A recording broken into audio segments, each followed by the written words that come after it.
Well, here I am again, ladies and gentlemen, on this Wednesday morning, and it is as important a time as any time. I woke up this morning and I was listening to the news, and I heard a reference that this federal judge, Judge Jackson, had read some of the redactions in this Mueller report, and that what she expressed was indignation at what Attorney General Bill Barr had done. And she made it known in a statement. And I understand perhaps that the statement was being released.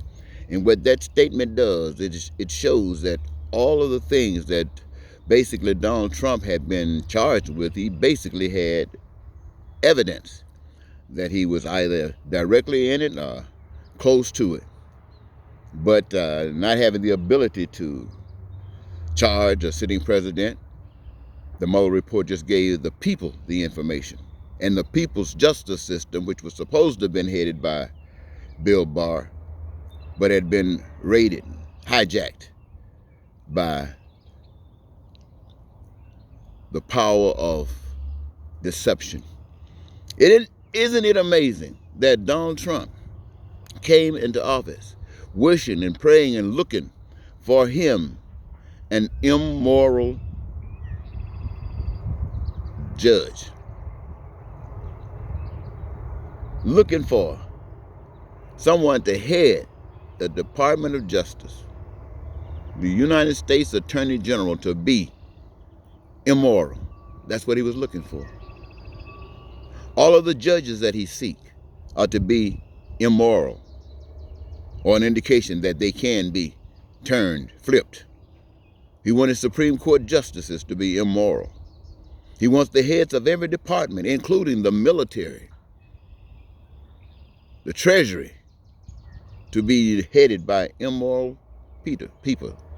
Now, I know there are those of you who knew all the time that he was immoral, and he came in, he got on the seat of power, and those of you who were weak, who were faking it, kneeled and gave him your allegiance. And those of you who assumed that he was faithful and telling the truth, and that his cohorts, those that had been granted to him immoral representations, tricking you, thinking that they were moral, and taking immoral actions to benefit him.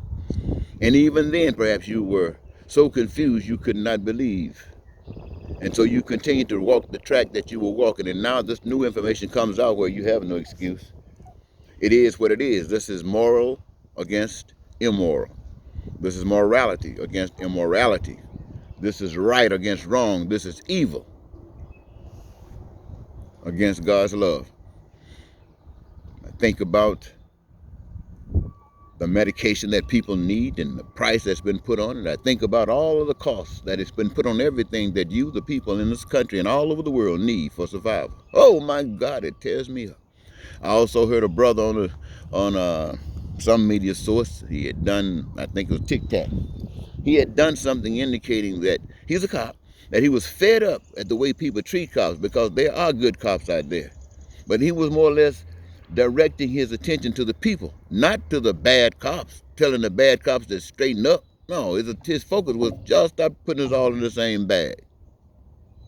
That was easier than telling the bad cops to get out and get off the force or turning them in. They couldn't do that. Well, that's the basic same thing I'm saying to you today. I am fed up. I'm fed up with people who say they believe in God. Now, I know atheists don't believe in God. They look around.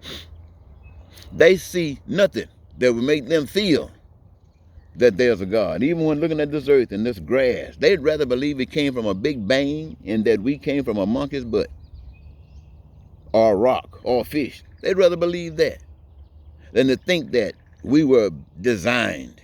And I guess they come to this conclusion by the way we treat one another. We treat each one another like if we can't use them or benefit from them, then they don't exist.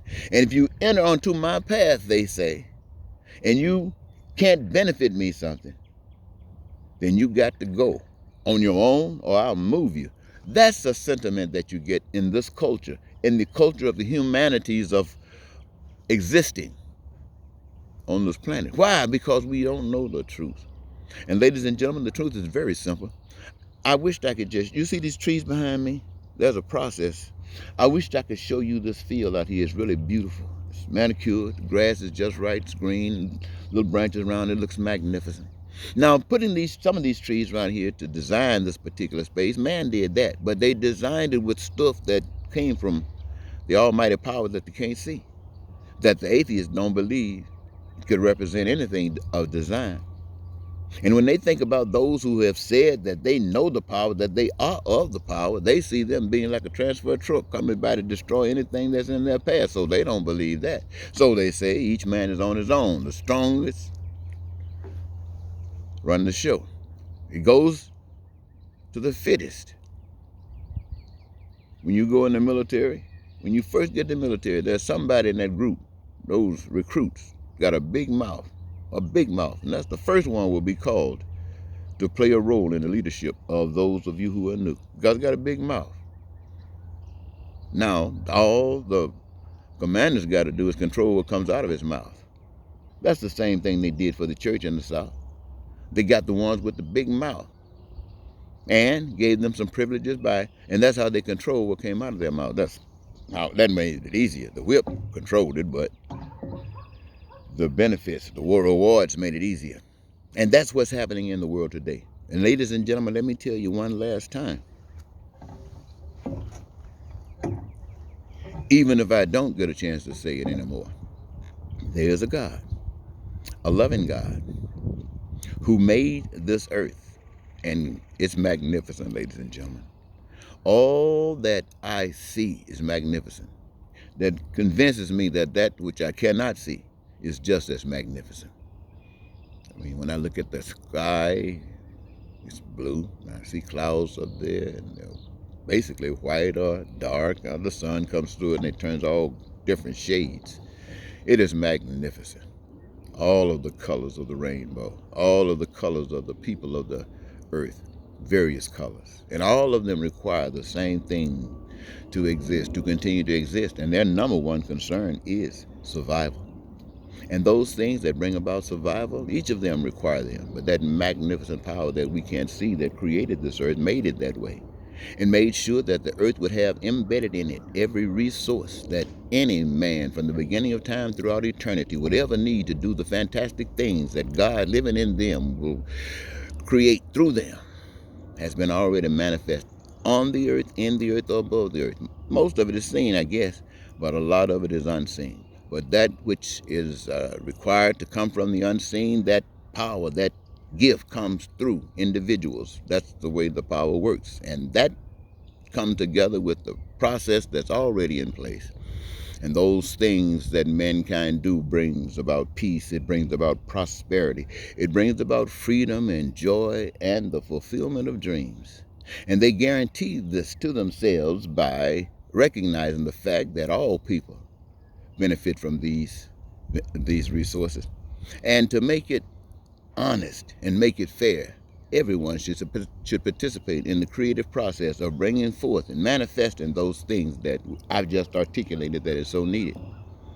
And by doing that, then all stuff that's created by the hands of man, which represents where man's head is available to all humankind that might want, need, or desire of it.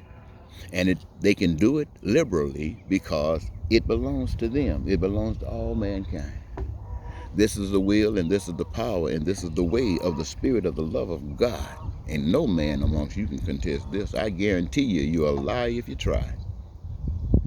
And that's the way this is supposed to roll. That's the way we are supposed to roll. There is no anything that we disagree with in this life. All that we want, all that we need, all that we desire is available to us. How can you beat that? And it takes a God to even come up with it. And it takes those to be led by the Spirit of God to be able to walk into it. We call it heavenly, we call it paradise, utopia, whatever you want to call it. It's accessible and is as easy as counting to 1, 2, 3. But it appears to be the most complicated thing because it was lost some time ago and it has not been recovered to this day. I end that part of the story, but I'm going to continue with the next part. The next part is the replacement of that heavenliness, the replacement to that utopia. And it calls it the rule of man, the great man. Who's the great man, the smartest man, the wisest man? You know, it really is one who doesn't care about anything but themselves, who will do anything to get what they want. They will take, they will steal, they will kill to get what they want. They will lie to get what they want. They will deceive to get what they want. And they will con to get what they want. That's what happens in the world. And in order to keep this thing rolling, they had to come up with a scheme to address those concerns that every last one of us have. Those are the concerns of survival. So they find some way throughout time to amass and collect all the resources of the earth and put their names and their titles on it, and require that in order for you to access what God has given you to live happily, they require that you have something extra in order to get those resources. And that's called money. They created that. They created it, that money, to play this in their game, in their scheme of things. And in order for you to live, you need their money. So in order to get their money, you got to avail yourself to do what they determine is the most important things in life, not you, but what they and their goals and what their objectives are. And so you have to fit in, fit in. So now that which God has given to the whole world, that none would ever suffer, has been split up to a 1% who got, you would think, the right to do anything on earth that they want to. Then you got some less that can't do. Yeah, they can do it too. They don't have as much money, but they can do it as well. And some still can do it. And you got some who can do some of it.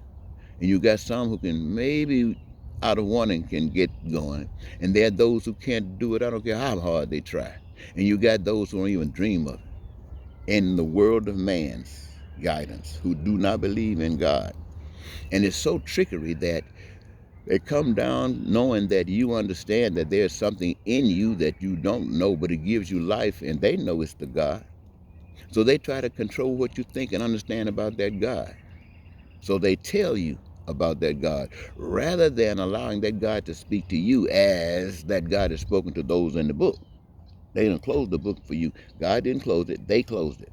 So they could pick it up and tell you what to do, tell you what God is saying. And what they tell you allows for racism, it allows for bigotry, it allows for hatred, it allows for all of the evilness that takes place in this world.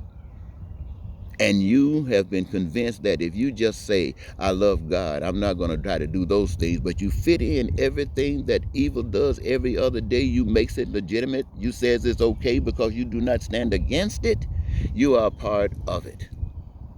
And only those who are led by the true Spirit of God will have the courage, will have the audacity to stand up and say, I'm not going that way anymore. I will stand for right. I don't care even if it gives me an early exit from this life. I will not be evil against my brothers and sisters. And I don't care how much I want to live and enjoy that heavenly life. I'm not going to let myself be bought by that dream that allows me to become an evil man. I refuse to do it. And I ask you to think about it. But I can't convince you. I can't force you. All I can do is share with you and be not only a word spoken, but an action taken. And I give that to you, my friends, on this day. There's a difference between right and wrong. There's a difference between good and evil. There's a difference between hate and love. And there's a difference between God and no God. Thank you so very much.